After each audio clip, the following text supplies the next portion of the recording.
My first idea was to try and build on young boys, young players in the club atmosphere. One way of doing it was the proper youth system. It can be the spirit of the place. They say good things come to those who wait. So when Manchester United's under-18s lost virtually their entire starting 11 last summer, conventional wisdom suggested a period of rebuilding, of patience, of lowered expectations.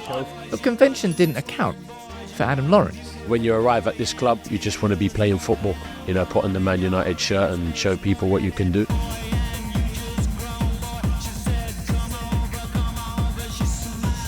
Manchester United are crowned winners of the Under-18s Premier League Cup, a deserved addition to an excellent season.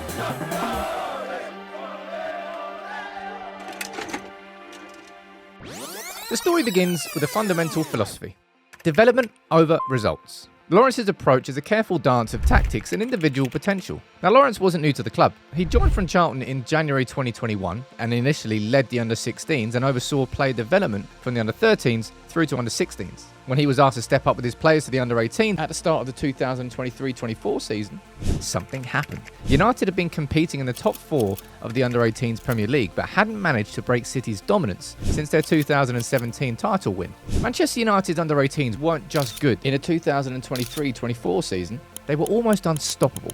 A 14-game winning streak that led to a treble. The numbers were staggering, but there was one lingering question. Could they do it again? Because this wasn't just a story about one great season. It was a test of whether Lawrence's philosophy could withstand the most brutal challenge of all. Could this young squad do the impossible? Could they not just match, but surpass last year's legendary performance? And incredibly, they looked like doing so. By November, this new team had scored 56 goals in their first 13 games. 9 wins from their first 9 Premier League games. 43 goals scored, and only 4 conceded. That's not just winning, that's taking the piss. So what's the secret to the continued dominance? The answer lies in Lawrence's approach to development. Lawrence gives his players a clear strategy and individual responsibilities. His players are provided with brushes, not blueprints. Pushed into unfamiliar situations, taught to think, adapt and evolve. Their playing style? A high-pressing ball retention masterclass that even City struggle to match. Lawrence's shouts from the sidelines have become familiar. Start it again, he calls out regularly, demanding precision in the build-up play. No hoofing the ball forward, no panicking, just controlled, tactical excellence. In his first season in charge, the combination of Lawrence's clear, uncomplicated instructions and a group of technically and physically dominant young players enabled the vision to be executed perfectly. The team didn't just win, they dismantled opponents. A 9-1 demolition of Liverpool, a 6-0 battering of Leeds, along with closely fought statement victories over City and Chelsea when it really counted. United's youngsters could both brush teams aside in style and dig in for hard-fought wins when necessary.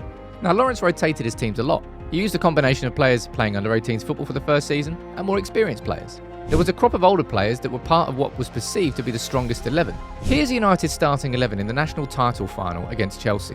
Now here's a look at United's starting 11 in a 3-0 win against Everton just 6 months later. Looks like a completely different team, doesn't it? That's because, in part, it is. This dramatic transformation wasn't by accident, it was by design. Most teams would collapse after losing their best talents, but this team appeared to have gotten better. How? What makes a youth team truly exceptional? And how do you rebuild a squad from scratch? Believe it or not, we don't get too bogged down with the results of our teams. Our focus is always individual development. Now at United, the emphasis of the entire academy is the development of individuals over results, while maintaining a high standard to compete for good results. Players often play out of position. This is something the club likes to refer to as putting individuals in uncomfortable environments in a controlled setting. It's not just a catchphrase, it's a methodology and approach. You only have to look at the number of positions many of the current squad players have performed in. Fitzgerald can play as a defensive midfielder, a right back, a centre back. Devaney switches between defensive midfield and right back. Kokonki plays both at centre back and left back. Ibrahimov, he's a bit of a chameleon, capable of playing right wing, left wing, attacking midfielder, central midfield. The aim is to give them all a better understanding of the game and provide them with a greater chance of succeeding in senior football. It's about developing complete footballers, not just system players. And the results do speak for themselves. There has even been a noticeable difference between last season's crop of players and this season's. For example, Tyler Fletcher and Jim Thwaites. They're more composed on the ball than last season's midfield of Ruben Curley and Philly McAllister. And the goals are coming a lot more frequently too. Last season, 37 goals after 13 games in all competitions. This season, 56 in the same amount of games. But who are these young talents with the potential of transforming United's future? Let me tell you. You've got Gabriel Bianchetti, who at the time of recording has 26 goal contributions across all competitions. A striker who has been consistently brilliant since joining from Cardiff, but whose chances were mostly limited to sub-appearances last season. This season, he's been at the forefront of what United's under-18s have done offensively. Then there's Benedetto Mentato, compared to Bukayo Saka due to a robot-like efficiency, versatility, work rate, and an identical positional evolution from left back to right wing. Jim Thwaites, at just 16, he's a gifted technician, established himself already as a bit of a set-piece specialist. He's capable of playing as a number 8 or a number 10, and he's already won both the under-18s and under-16s goal of the season. There is no shortage of talented young defenders either. In the 3-0 win against Everton, the back four had an average age of just 16 and a half. Kokonki, Dan Armour, Albert Mills, and Reece Munro. The standout players among these are Kokonki and Armour, who have played together at United since they were 5 years old. And Kokonki even travelled for Amorim's first matchday squad versus Ipswich, an invaluable experience for a 16-year-old who only 14 months earlier made his under-18s debut and was even on the bench for the game away at Arsenal. In terms of the tactical blueprint of the under-18s, what's their system? It's a 4-2-3-1. Antagonistic fullbacks, central defenders vital in a build-up play, a base midfielder setting the rhythm. The numbers, as I said, are staggering.